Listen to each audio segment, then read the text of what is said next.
Welcome to everybody in Zoom world, and to those of you who are viewing us in YouTube live stream, please come on in and join us. I am Henry Crawford, and welcome to Poets versus the Pandemic, a series devoted to poets whose books have come out during this time of coronavirus and sheltering in place.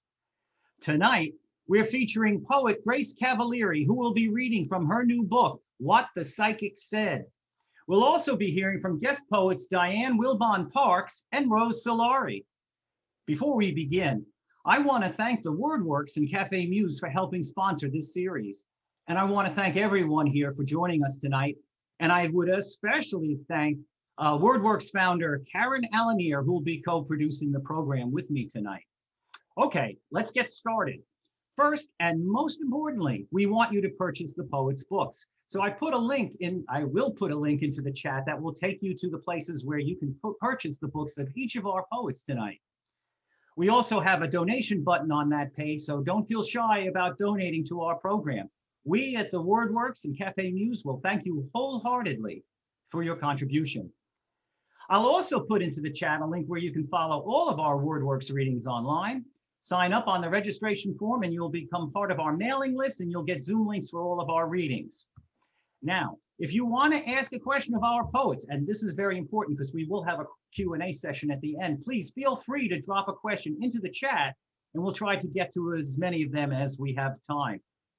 A couple more things. Please join us on Monday, March 1st, 2021, when Cafe Muse Online will present featured poets Jane Clark and Terry Cross Davis. And we'll be back here again with PvP on March 24, 2021 with Luther Jett, reading from his new book, Everyone Disappears. So tonight, I am Grace, with the honor of introducing Maryland's 10th Poet Laureate, Grace Cavalieri. So you want to know what it means to be prolific? Try writing 22 books and chapbooks of poetry while also producing 26 short form and full-length plays.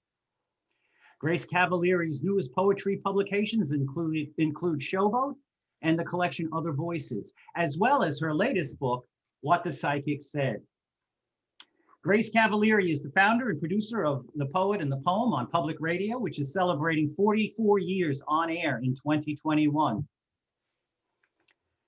What the Psychic Said has been sort of a companion to me this winter, with its probing meditations on what is both natural and magical about this upended world in which we find ourselves.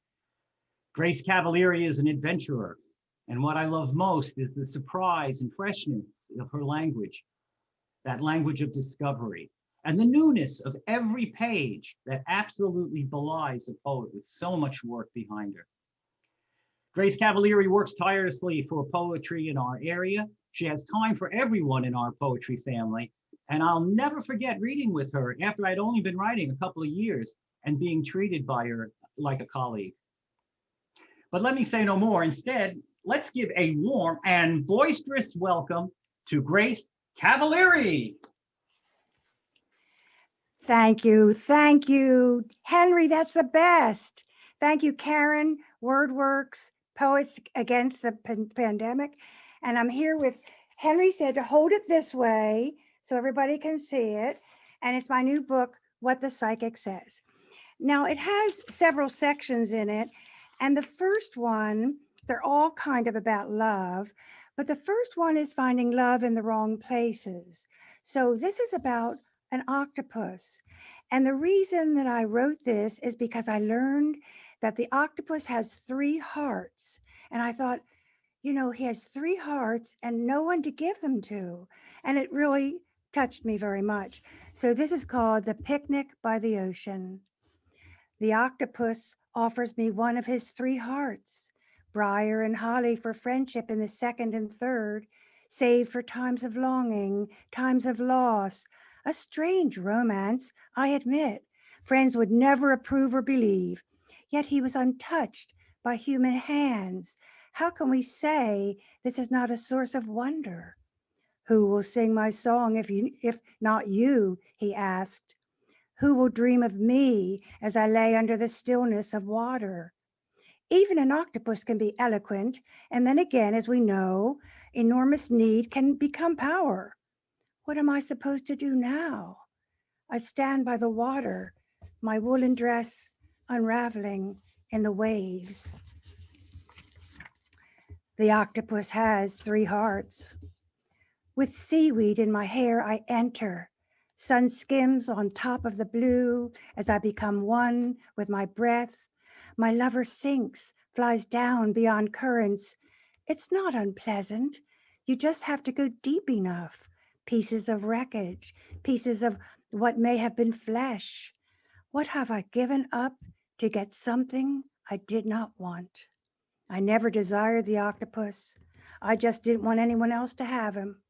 Is that wrong or just human? And who am I right now, swimming like a fish, to speak of being human?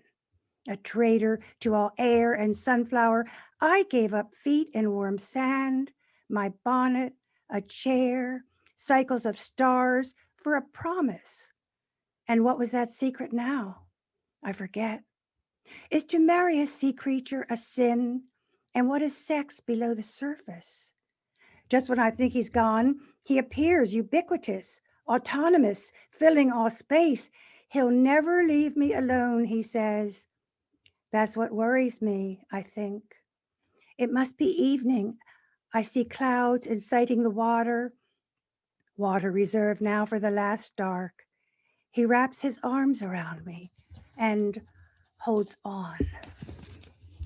And the last one I'll read in this section is called Red is Not the Color of My Heart. No one wants me to stay with my octopus. The psychiatrist says I'm too dependent. That's why my octopus swims far away every day. My healer says it opens me up to all kinds of underworld disruptions. My doctor says I'm not eating right. Prawns, worms, mollusks, fish. This is when I float to the top, listening to my heart bubbling in every direction, spinning and sailing until it breaks on rock. The gray mammal says, stay true to yourself. I have no self. I gave it to the octopus. He takes care of me. No one believes I can love an octopus. Why spend your time, they say. Why? Because he has only 3 years to live. This is why my heart is green. Now, I actually have a part where I stay with a squid because I thought squids never died. But then I learned they only live 3 years like octopus anyway. So then I found that there was a fish called big mouth buffalo, and they live 112 years. So I thought that was the way to go. But I did it all wrong. And the next section is also strange. It's surreality for me is reality, but this is called Stalked, and it's about unwanted love. And I'm not going to read it, but it's really strange. I'll go on to the other sections, which are about love we can understand better. And this is called Dirt. And it's about these 2 foxes that live in our neighborhood, and they run all over the place.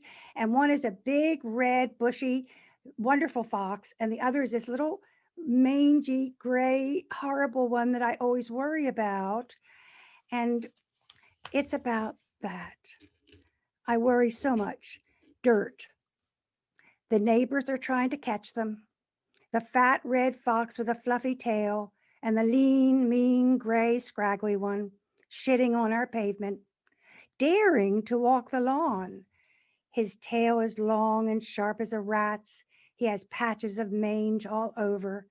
His eyes glitter as we pull children inside. He dares us with his hunger, his disease, his decided defiance. The neighbors will win. They'll get him. He's getting weaker, but still he runs. A blonde triathlete calls out, runs by to say, hey, look at that red fox. How fat. I wonder what he's eating. Keep your cats inside. While red, proud, and dapper, illumined by the sun, the healthy one dances on our chrysanthemums. He has no grief. He's mindless, but partial to mice and comes from thousands of nomadic animals survived magically from forest to our neat cul-de-sac. I'm attracted to the sick one and want to leave him food, but the apples out back go to the deer. I don't know how he survives, homeless in fields of hunger, poverty, cold, sickness. Once when I was young, across the backyard lived Laura Dahl. She was tall, thin as a pencil with straight, stringy red hair. Once she told me that every night she took off her dirty underwear and folded it neatly in her drawer for the next day. Once I thought that was the worst thing in the world that could ever happen. The next poem is called The Berserker, and it's about the fame that we want so much. It's called The Berserker. From the marsh of human discontent, from the grave of self-doubt, came a spark of life, a long-distance phone call from 4 young rappers who knew how I'd been grieving from lack of fame. They offered me a residence in South America, and they spoke of my breaking the mold with my work in libraries. They said I'd make quite a splash on YouTube. But when I asked if it was because of my elevated language, they said, to be honest, it's because when you dance, your nipples show through. My husband said he'd come with me and was proud of my recognition among literary historians.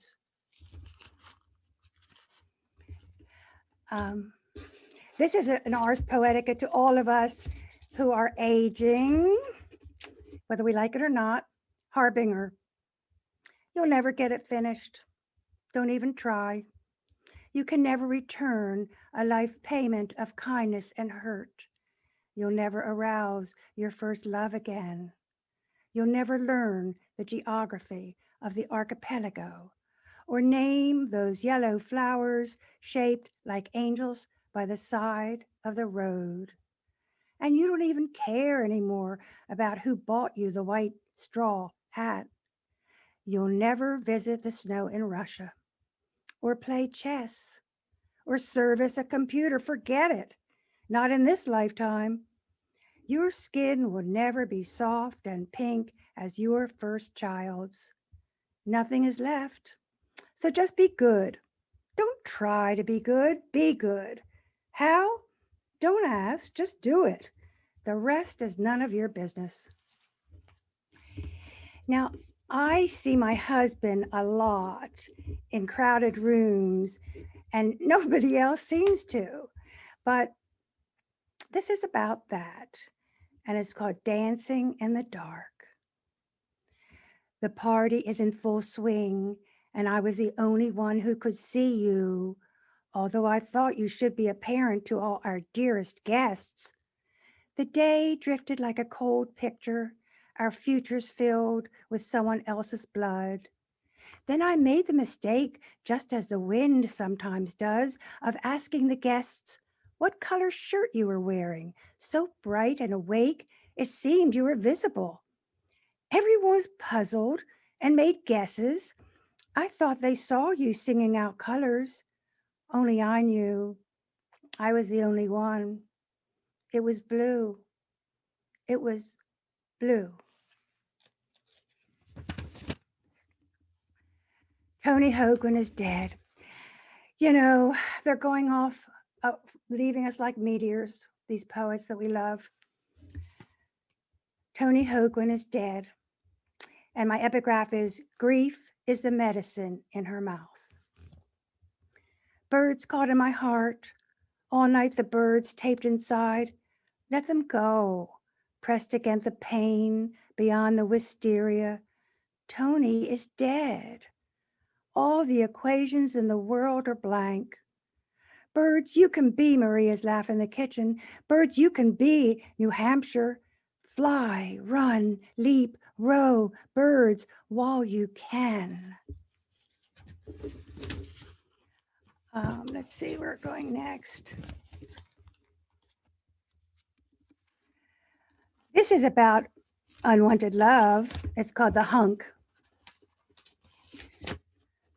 From under the truck, with a slight kiss of grease, slides out her dream man. Blue eyes, black hair, standing up sweet and tall. He's grabbing a smoke now, lifting tan arms, stretching his pecs. He pulls off his shirt, lets it fall to the ground.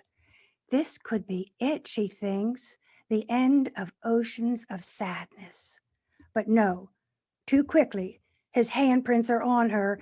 The god of power and strength, taut and lean, could have in another time be seen as typical, desirable. Now no virtue can be won. What is done is done. He says, hey, wait, no, this is not who I am. But he is what he is. Unless she wishes it by mouth or breast or hand, how can she not blame the penis for the man? That happens, guys. So after I after I read a naughty poem, I go to my Buddhism. I have been in a Sangha now for 7 years, and not during the COVID so much, but I really love these people, and it's just so good. And this little poem came out of our weekly Sangha sessions. Mudra. Every day I wake to find that I know nothing. The next day I find that I know even less. Today I learned that when I wake to consciousness, the cat will come to me. He doesn't need to see my open eyes. Today I learned the right hand on the heart will calm its beating. I will not know this again until I touch my heart. After that again, I will know nothing. And here's another poem. It's called I Kissed Rod Jellema. You know, he was our great guy, wasn't he, Rose? And he died in 2018. Actually, when I came to from the West Coast in '66, he was the first poet I met. And this is about having been to a writer's retreat together, and it's I Kissed Rod Jellema. It started in the 70s when he left his bathrobe in my bathroom by mistake. Nothing wrong, just a friendly gesture. And so in my dream, I kissed him on the mouth. It wasn't from Tinder, and there were no trumpets blaring, and the floor didn't cave in. No transgressions, just a sweet kiss for one we love that we will see no longer. Please note, there was no jealous husband with a stiletto waiting to surprise us, nor a tubular dying wife as a sentinel peeking like a swordfish through the parted curtains. Nothing like that. Not even a trail of stardust or a celestial moon above.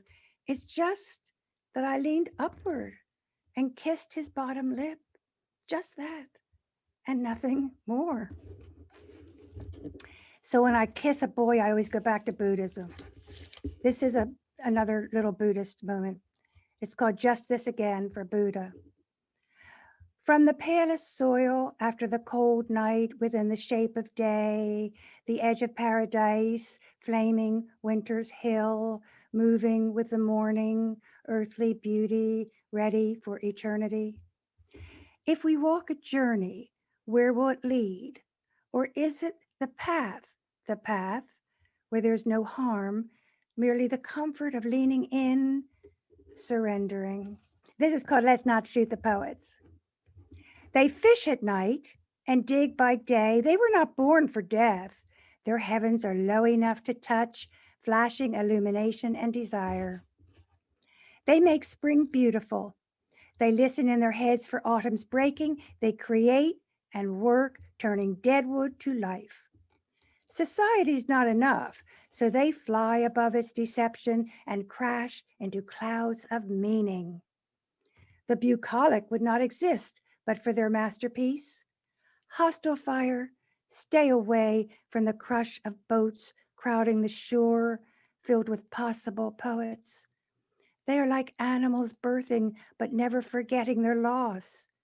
Poems may be crushed, but memory is the hot gold made every day.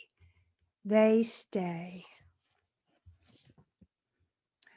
Um, my husband was a Navy aviator, and he was in the Mediterranean. And one day he was told that he had a bomb in his bay, an atom bomb. Well, he didn't sign up for this whatsoever. And he told me later that he had planned to ditch the plane in the deep water. He had never had to kill anyone. And he was going to get a raft and come home by way of Turkey or something. I don't know. This is called May Day. He said they gave him a white flash suit, like outer space wear. They said, put it on and get into your cockpit.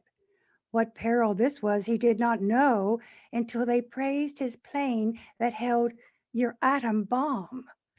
A trail of thoughts across his mind, a sweep of stars beyond, his children, their children, his house, their house.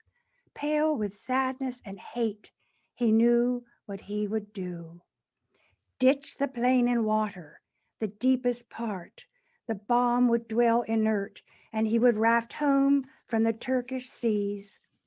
He was a calm man, a survival expert. He figured it out, maybe 4 months to get home. His heart was a meteor exploding in his children's backyard under the apple tree. It dazzled the swing set. The rowboat filled with toys and sand, his wife in a pink and white sundress, looking up at the sky. I'm going to end with what the psychic said, which is the title poem of the book, if I can find it.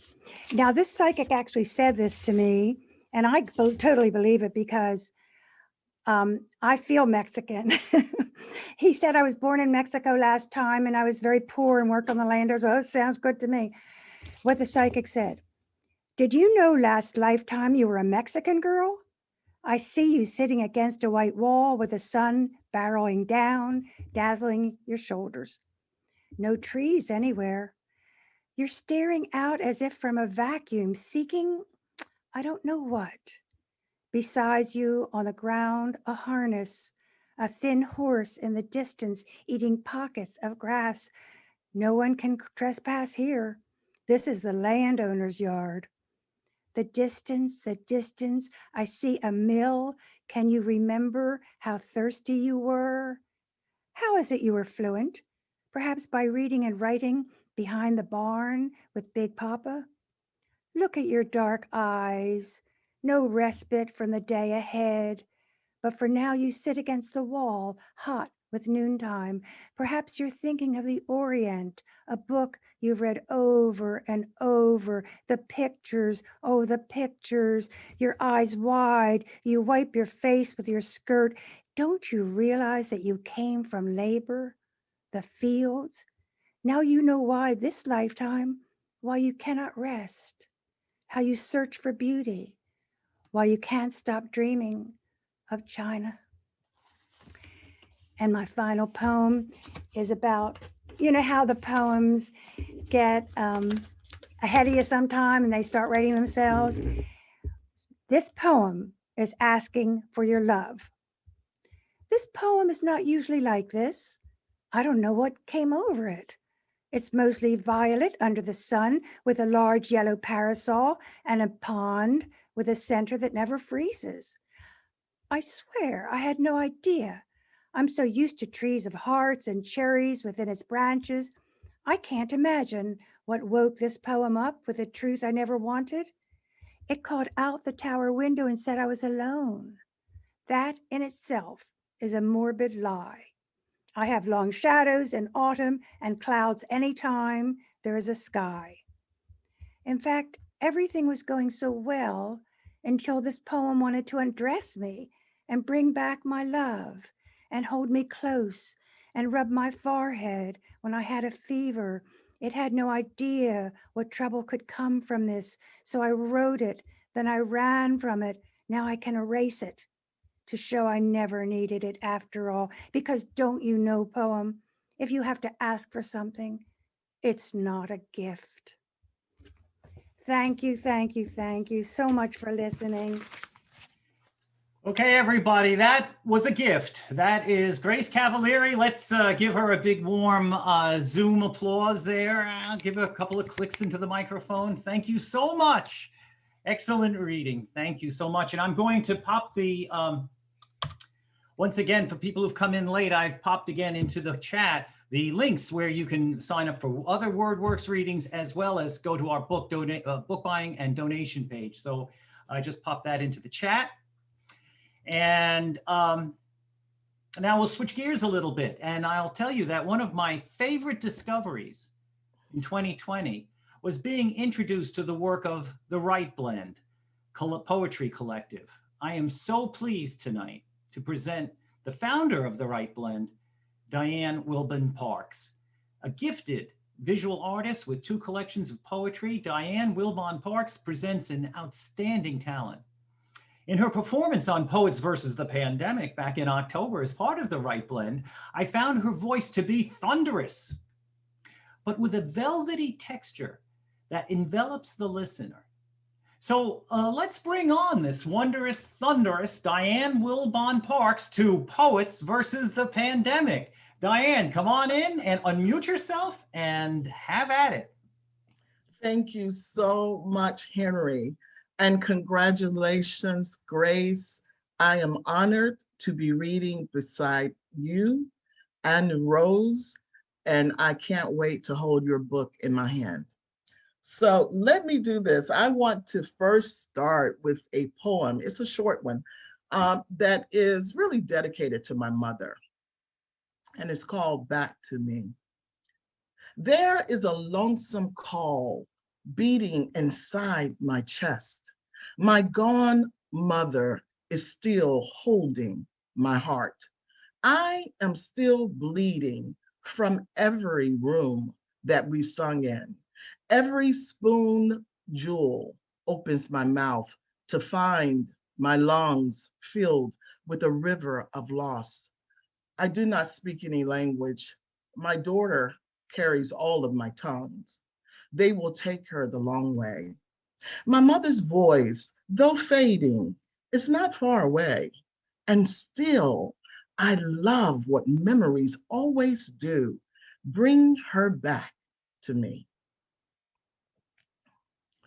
The next poem I will read is in celebration of Black History Month, and this is entitled Caged Memories, Still Hooked. Each of your journeys spun out with separate names, unclothed and caged. Only the stretch of cotton bands shades your body, barely kissing your skin, lost in the soft breeze of lifts and curls, floating into and out of what disturbs it. What holds back light from darkness, abstracting the shadows that travel back to your body, that craves the secret journeys before it? What fish we find in water's memories. The gold scales are worth more than myth and mirth. What harsh seasons that strip away the bluest spin that silvers into blended tapestries, layers of long ago, spine into generations, still waiting to carry their own gold, their own diamonds, their own country, lost in the soft breeze of lifts and curls, that legends ambered scales floating from water's memories. What fish we find from watered past, that brown memories of unnamed, unclothed journeys. What stepping stones that lead to bent backs, hemmed into the cotton threading that ropes mercy's memories. Each blurred body shapes a different but kindred story. Too many to count, too many to name. Even fish are removed from their hooks. The next poem I'm going to read, I love writing about my mother. My mother passed away June of 2018. So this poem is just me and her in this room. So uh, it's a beautiful presence. So it's called She Comes as a Sunset. She comes in the eve as a sunset, with the last yellow sun slipping down her shoulders. My skin gathers for church now and waits for her ghost to arrive. Echoed chimes bloom from the distance as she steps in slowly, wearing the red evening as her gown. I press into warm air with an ear pinched to its skin. I can barely hear her just above the silence in my writing room. We exchange voices. The cursor moves without touch, without argument. So much of me shines when I feel her presence. Doesn't every adult orphan want the chance to be parented again? In our background, a church plays our favorite hymns. We worship everything in this moment: the air, the ache of loss, the bright red bird that flies into my window, the God that we belong to, the bloodless fever of loneliness, the rebirth of our souls. They are different now, aren't they? This small climb, wholly of smells, wholly of home, slowly droops above an isolated wind that waits and come back stronger, more spiritual than before. Even now, I feel a Holy Ghost dance excitedly moving in me like an 8-year-old. No one knows that she is here with me, holding me up. I wallow so deep into her soul that I become lost. Each breath sacred, each time that we write and suppose zoetic. The air becomes cold. The cursor stops moving. The chimes from next door rings louder. The wind ungathers my skin, closes its door, and my voice becomes colorless. The crimson eve has turned into a night of silvers. The moon is white, an orphan, to a dark, parentless sky. I sit alone in my writing room with fingertips pressed against what I now imagine each key to be her fingertips, and the air her soft skin that I will always, always lean against.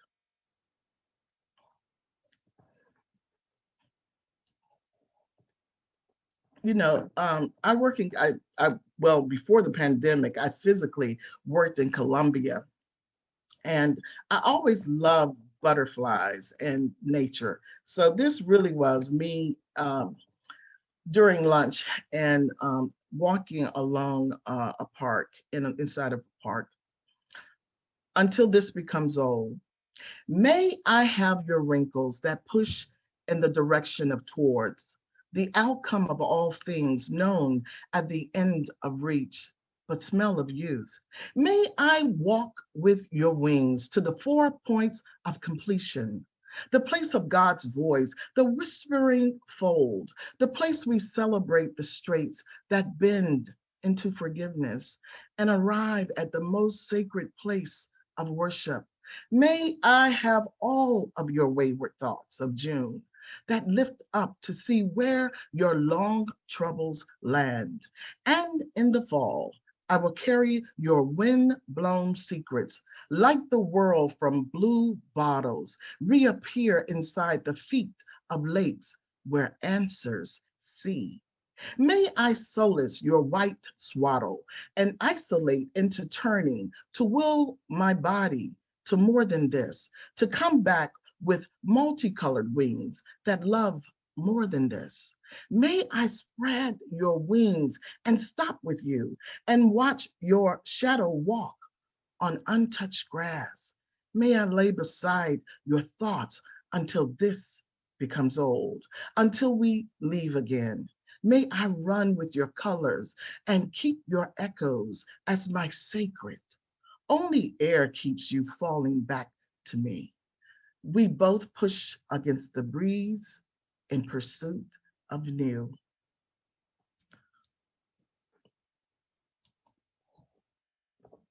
Now, this poem is really an acrostic poem. And I still think it can stand alone. And the name of this poem is The Journeys They Carry. Not until these songs that sing and hold time to dawdled moons will the arched balance find us stopped in midair, find us pinned across kindred worlds that differences hold side by side. Not until air empties out into locking family times with a long life of innocent eyes drain into the stories written from blood authored eyes. The pure pearled perceptions arranged in new skin leaves the scent of tomorrow facing west. Her purity asks questions along the edge of necklines that bind. Mothers and daughters are born from the journeys they carry. What a beautiful sculptural dance of now and then and next. Each part straight bends to years defined by the graying lines painted black. These salve-sewn shoulders of wonder gather at the rising and tucking of shared husk. Wherever blues have dawned their past, will jade into dripping waters that slenders a bridged nest into opening that still honors.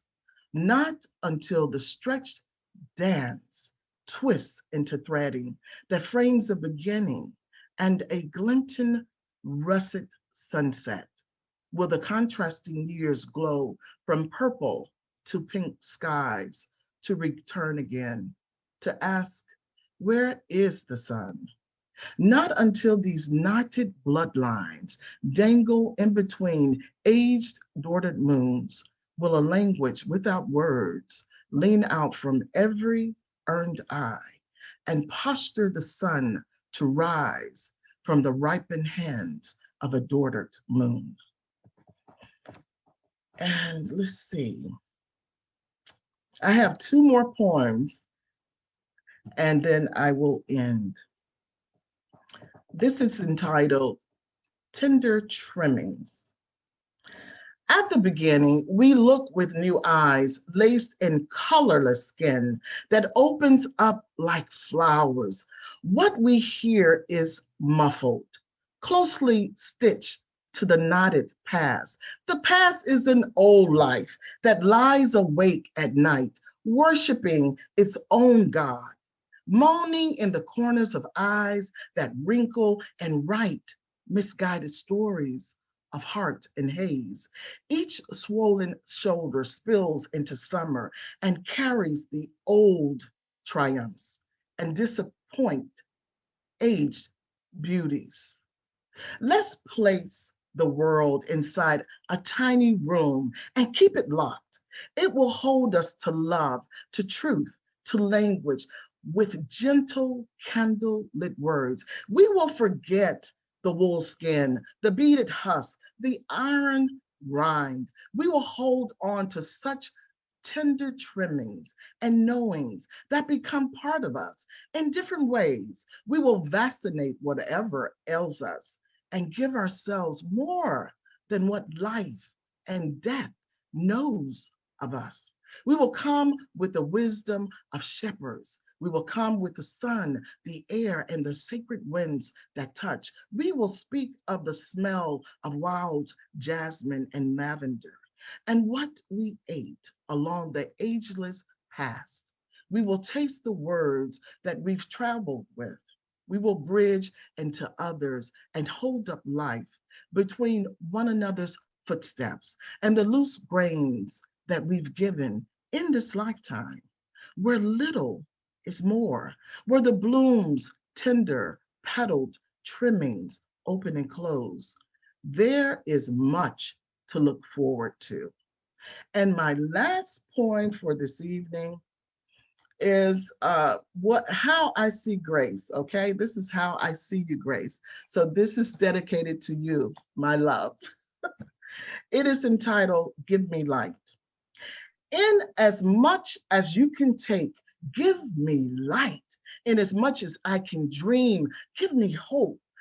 And the souls of first stars lit by rays that burn with such intensity, to love, to crave such harmony that shines as a string of lights bellowing in air with every string that falls into knitting. My hope is that you take your place, take your dreams and swing them over your shoulders across America, across Europe, and into Africa and India and Asia.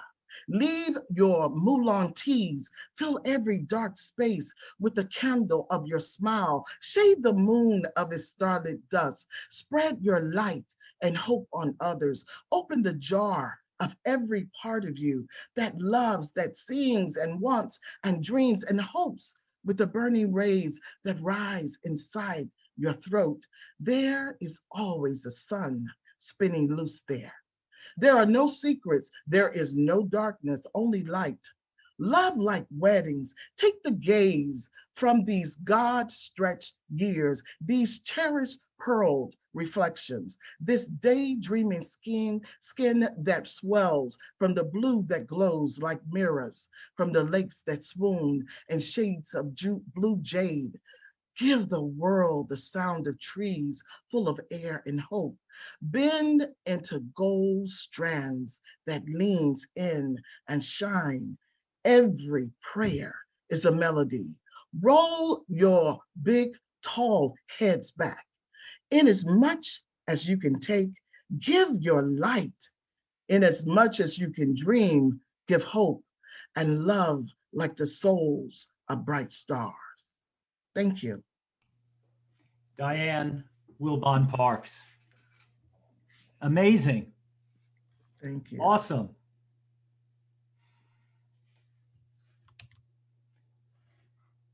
Okay, take a breath here, and we come to the final third of our triad.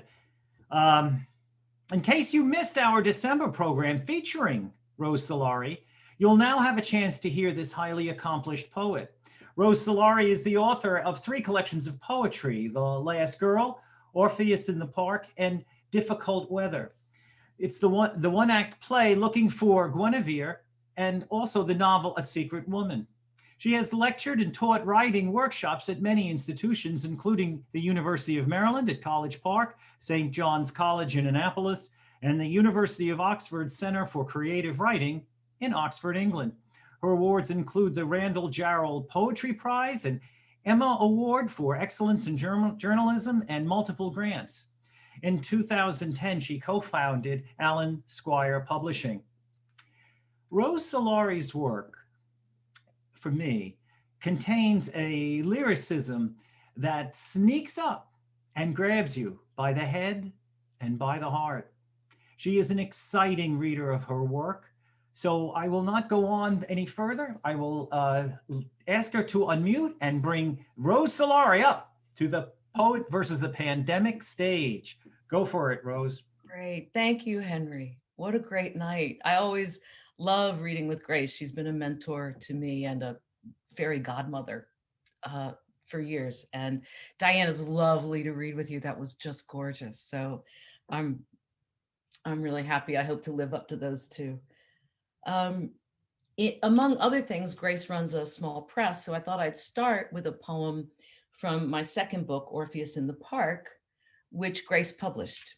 And it was written at a time when I was just beginning to, among other things, discover pagan religion, goddess religion. And this poem's a kind of a prayer to my new faith. And it seemed right in a time when we're all struggling with this pandemic thing to maybe start with a prayer. So this is called Spring and What Comes After. Somewhere behind this still white hill, There is a woman waking up, turning over. Quiet. Can you hear her? Your hand is not yet ready to reach toward hers. Her hair still falls across her eyes, which you are as yet unprepared to meet. So it is just as well she hesitates, warming her wide, soft body beneath the beginnings of the sun. It is just as well she waits until the last snow has melted, until her skin and yours have turned a deep, true brown, that she'll take her time. My most recent book, The Last Girl. Did I hold it up right, Henry? I'm going to read a couple of poems from that. Another thing that's happened to me during this pandemic is that I have really longed to be able to talk to my parents. And Diane, I saw when you talked about orphaned children, I don't think I've ever felt as alone as I did the year both of my parents died. My mom in May and my dad in August. And particularly in this crazy time, thinking about what they survived, the Depression, World War II, so many things. I've really longed to be able to talk to them and get advice. And this is a poem from The Last Girl for my dad. And it's called Math and the Garden. It's all a matter of threes or fours, like when my father died and it was him and me and what he called God and what I called whatever it was that was next, only please, not yet. God won, which means that even if he doesn't exist, he does. And Dad does too, as river or beagle or 5-year-old prodigy writing his serious stanzas in Latin, which means, I guess, that meaning is already here. But I'm losing track. What I wanted to say has something to do with the dogwood, its 4-petaled center white blossoming that I want every year to be more extravagant than it is. As if the garden could be compensation for some self-rising sap that thins, the green seasonally less insistent under the bud, despite all that fertilizer and mulch. After the last light rain in somebody's yard, the stars disbelieving themselves, what I saw on his face in that light was judgment and then some. Please, I'd ask him, tell me again. I'm listening now.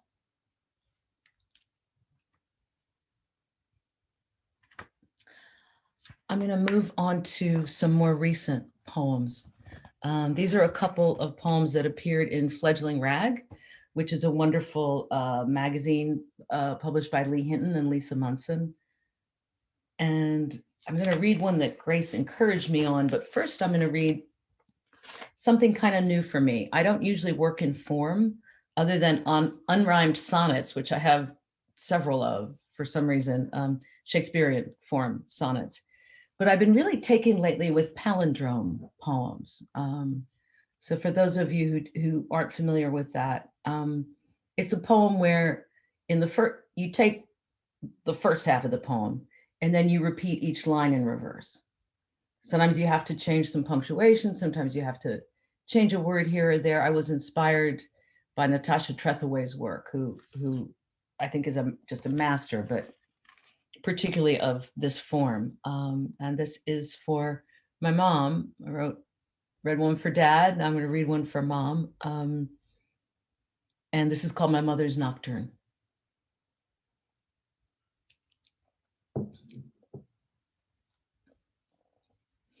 She is nostalgic for a past she never had, in some imagined city washed in Botticelli light. Hammers of meaning, her nimble fingers sure on the keys. Outside of art, she thinks, nothing really happens. While we invent, are we still living? Clocks slow, then stop. How time delivers its blunt insults. See her beneath the skin that dries and loosens. Where did she tuck it? That self who had no chance. Did she tuck it? That self who had no chance beneath the skin that dries and loosens? Where time delivers its blunt insults, see her still living. Clock slow, then stop. How nothing really happens. While we invent, are we sure on the keys? Outside of art, she thinks, light hammers of meaning, her nimble fingers. In some imagined city, washed in Botticelli, she is nostalgic for a past she never had.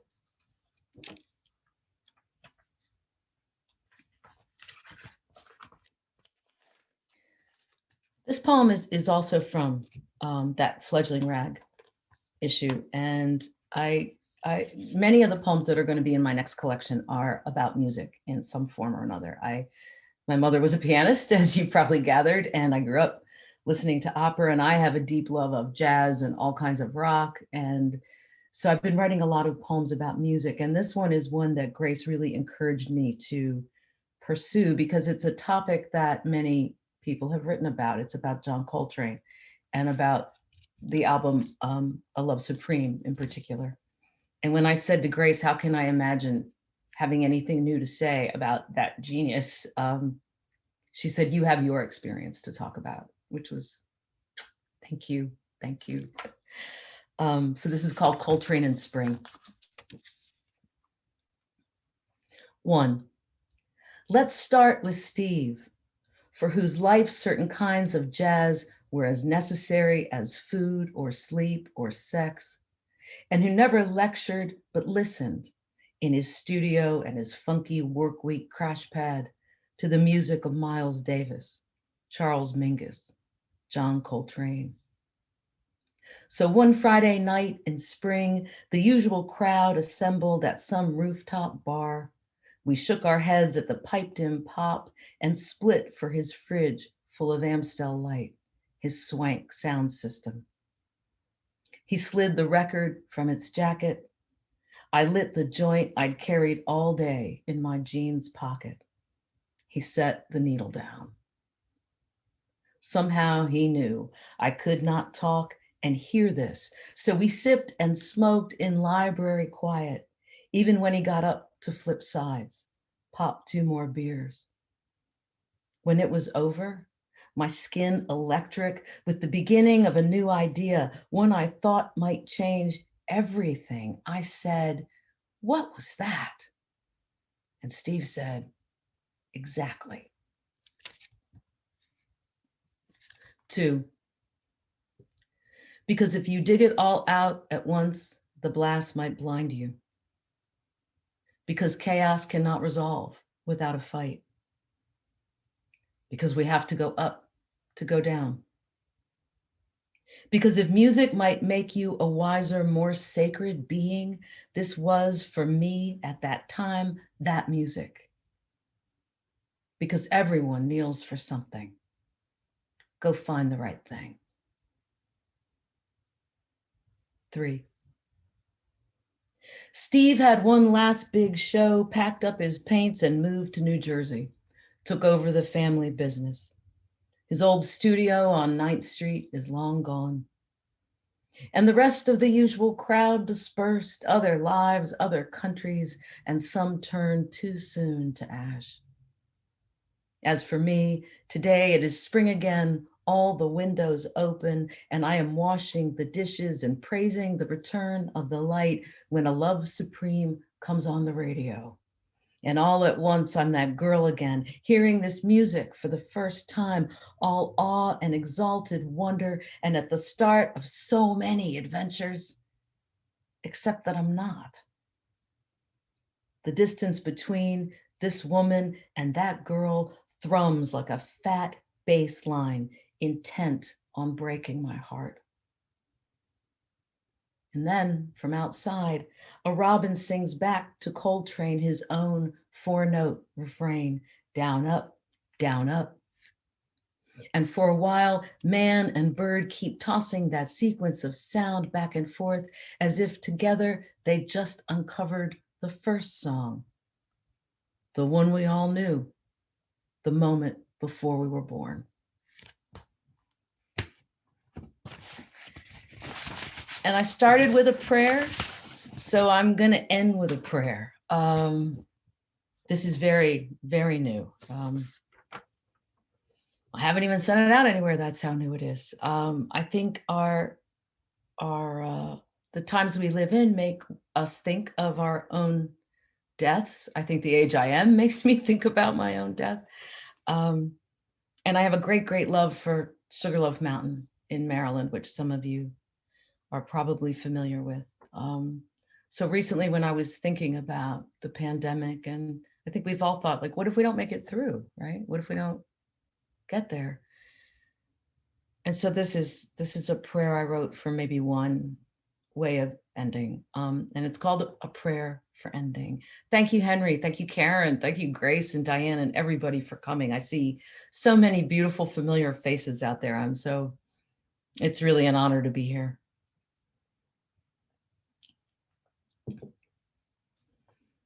A prayer for ending. If I could, I'd have a bed built into the crook of an oak on Sugarloaf Mountain.